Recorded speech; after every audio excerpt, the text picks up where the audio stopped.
Self-esteem can be broken down into two divided attributes, self-efficacy and self-respect. And these are the two halves to the whole when we talk about self-esteem. If you become a master of your own emotions, you can directly talk to each of these areas and become active in boosting your self-esteem and overall level of confidence. I'm going to show you how to do this in a very direct, approachable way. Although it's very important to understand the theoretical when starting off on this journey, theory will move the needle zero. You need actionable exercises and experiments to be performed in real life in order to practice and master both your emotional approach and response in any given circumstance. Now, the good news is you have complete power over how you feel. Taking ownership of that power, that's the hard part. So let's start by speaking to one of the two main branches of your self-esteem, self-efficacy, and explain exactly what that is. Self-efficacy is quite simply your confidence in your ability to be effective in this world. Do you have the confidence that you can achieve success in the largest or smallest capacity? To list some examples, do you think you're capable of finding love and happiness in your life? Are you confident that you can support yourself, find employment, or bring to life your hopes and dreams? Do you second-guess your actions and your ability to find success socially? Are you constantly feeling that life is unfair, out to get you, or intentionally making things difficult? These are just a few subtle examples of doubting your own effectiveness to create a positive outcome in this world.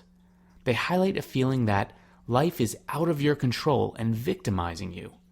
You push away your accountability of the things you can change. It's not uncommon to see the low sense of self-efficacy come out in other parts of behavior. For example, obsessive-compulsive tendencies might be apparent as a way to control what you know you can control to a degree of neurosis. Fear is often a big giveaway of feelings of low self-efficacy. Fearing the future, fearing an obligation that needs to be fulfilled, fearing decisions that need to be made. The flip side of this perspective is one that you'll want to look towards as a magnet drawing you in. The flip side is knowing that everything will eventually play itself out based on your feelings of now. The greatest approach to self-efficacy is doing all you can in the moment and knowing that it is enough to ensure your best foot is put forward. If in this moment of reading this, you are not your best self, then your only worry is how to make the very next moment better. I'm not telling you to become ignorant of the future, on a calendar or, not look at appointments or timelines. I'm saying as far as your anxiety goes, keep it only in this moment and focus on what you're doing right now. A major result in overcoming low self-efficacy is to look outwards with complete confidence that you can tackle whatever lies before you with the best judgment possible. However, to achieve this result, you'll have to work on yourself, change your beliefs, and look very much inward.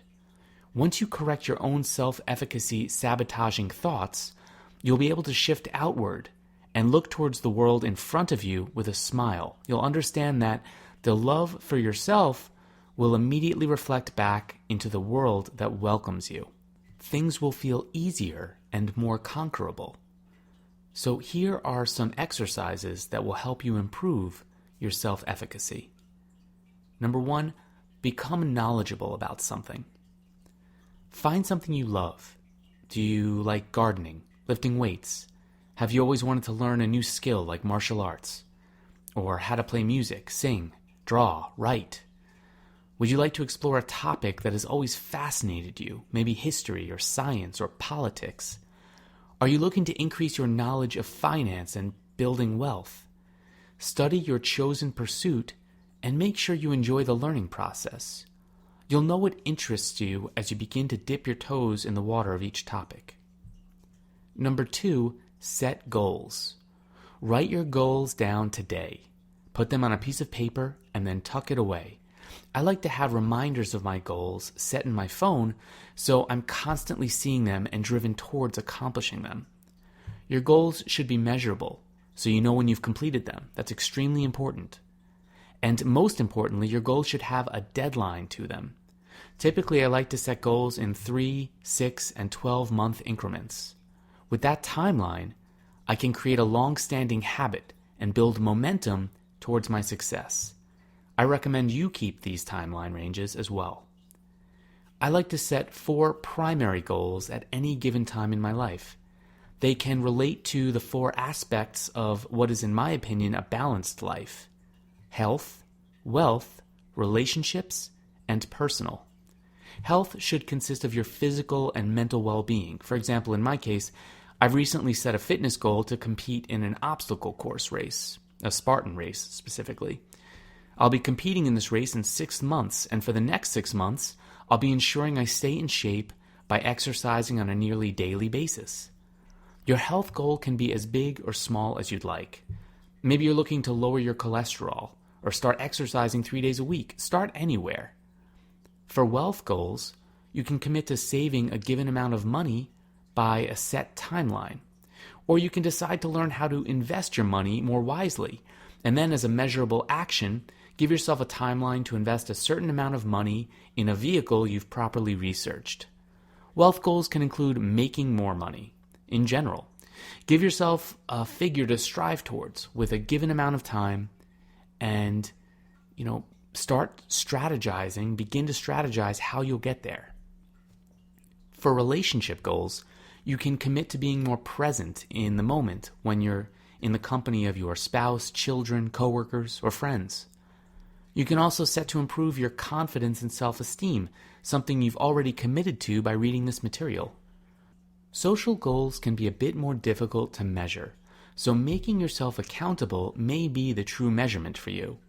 You can have a daily checklist that includes being more present or more giving or more empathetic during social situations. At the end of every day, you can look at that checkbox and really think about whether or not you've accomplished this goal. At the very least, you'll become reminded of it on a daily basis. And once it becomes a part of you, you'll be that much more self-conscious of your behavior and improvement in socially dynamic situations. Personal goals include goals that are very important to your happiness, feelings of self-purpose or satisfaction. And they can include doing charity work, completing a fun project, growing in your experiences, trying new things for pleasure. The idea behind these goals is self-fulfillment. This is the fun stuff, and it makes you grow as a person. So set 4 goals today and begin to build a daily or weekly action plan to see them grow to fruition. And this will improve your feelings of self-confidence that you can conquer what's in front of you. Number 3, you want to reward yourself. You want to put rewards on your calendar and unapologetically pamper yourself after you put in the hard work. It's so important to recognize the work that you do and reward your mind with the effort that it is applied to building a better life. Rewards can be as simple as getting yourself a massage, allowing yourself a cheat day when you've been dieting, buying an article of clothing or a toy you've been coveting. Rewarding yourself is so important. Oftentimes when you have low self-esteem, you find it hard to be kind to yourself.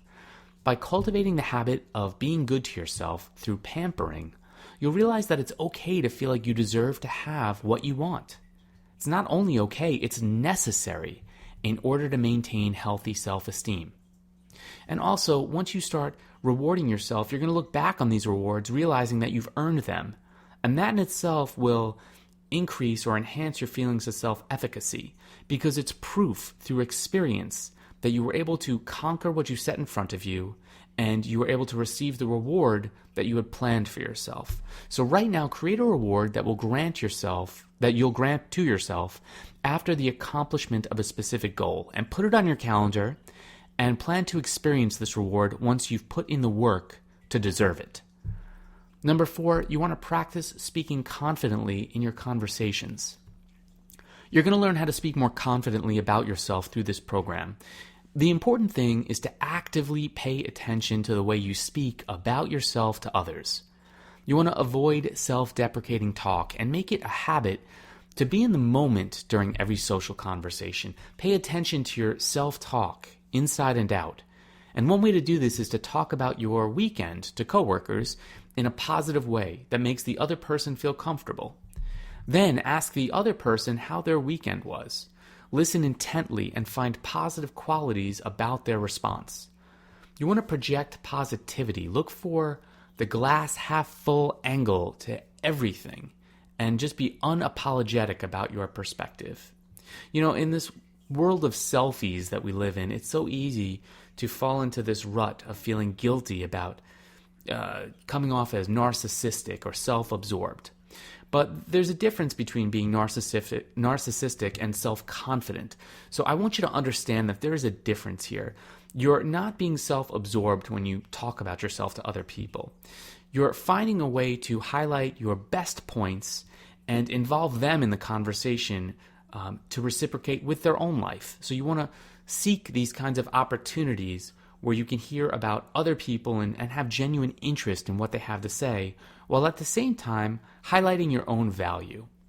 So start to practice speaking more confidently in your conversations. Number 5, you want to exercise responsibility. To do this, you're going to create a list of the important things you need to get done the night before. And this is going to take a great deal of discipline, but you'll be amazed at the productivity increase in your life.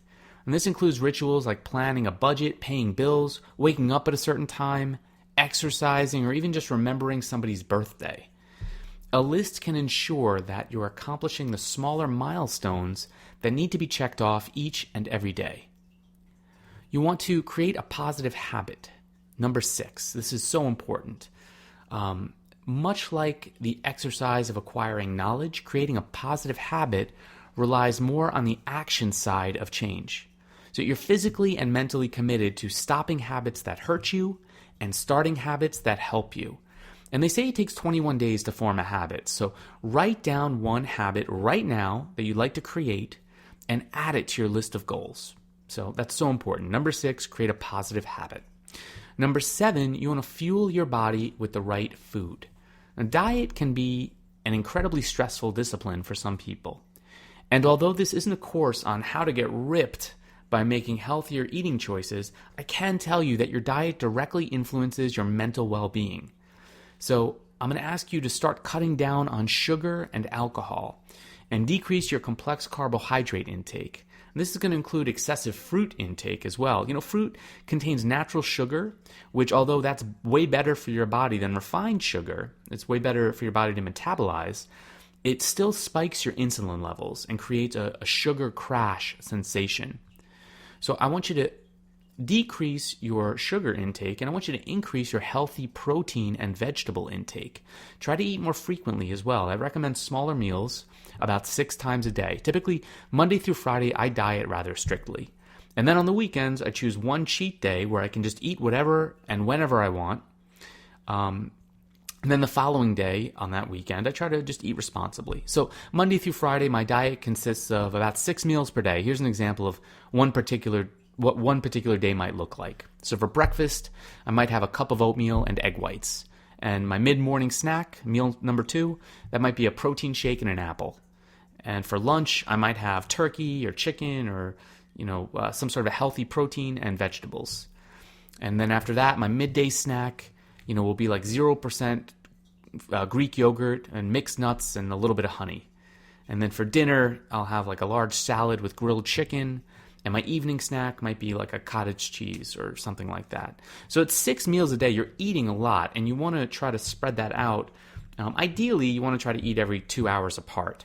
And this mix of a protein and carbohydrate with many of your meals, it's going to give you a more steady insulin level in your blood. And that's going to prevent these sugar cravings that often we can get when we become addicted to sugars.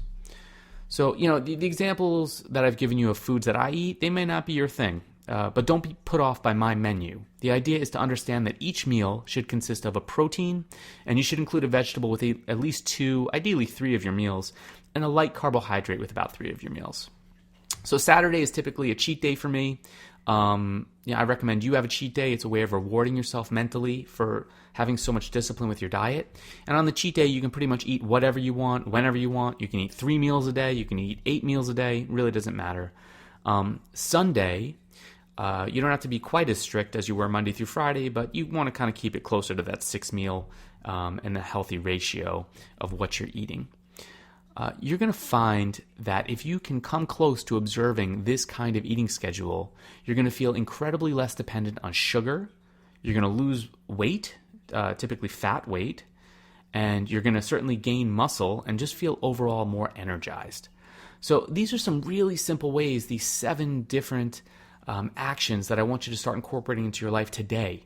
There's some really, really simple ways to feel more capable of the world around you. Now, notice I said simple, not easy. Self-discipline at the core of taking these actions, is not an easy task. It's something that you'll truly need to take seriously if you're looking to build a sense of self-efficacy long term.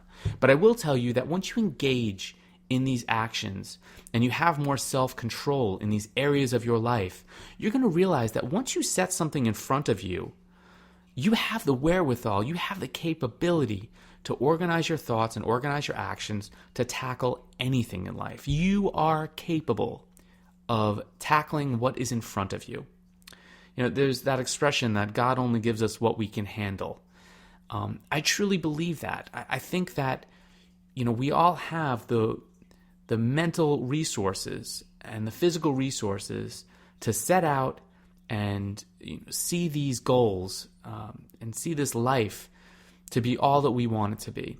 So start performing these actions today. These are 7 just very straightforward ways to start building self-efficacy. And you're going to find that in a few weeks, you're going to feel so much more confident and so much more capable of everyday life.